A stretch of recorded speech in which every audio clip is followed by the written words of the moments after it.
भीषण वर्षिब 4 जिला को रेड वार्निंग और 13 जिला को ऑरेंज वार्निंग। जाजपुर, भद्रक, देवगढ़, संबलपुर, सोनपुर को ऑरेंज वार्निंग जारी कराई और कटक, खर्दा, पुरी, बालेश्वर जिला को मध्य ऑरेंज वार्निंग जारी करा जायछि।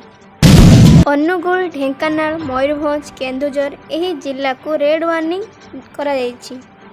7 ରୁ 20 सेंटीमीटर पर्यंत वर्षा हेबा नै मध्य पूर्वानुमान करा जायछि। भुवनेश्वर रे आंठुए पानी छिड़ा होइछि। छात्र छात्री और बासिंदा माने बहुत असुविधार अछंती। यात्री माने अनेक असुविधार पड़ुछंती। मो बस रे पानी गड़ुछि ओ ऑटो आसुनी। बस स्टॉप रे पानी ठिया होइछि। 4 घंटा प्रबल वर्षा भासीला भुवनेश्वर। स्मार्ट सिटी आज होइछि वाटर सिटी। घन घन वज्रघात रे थरिला भुवनेश्वर।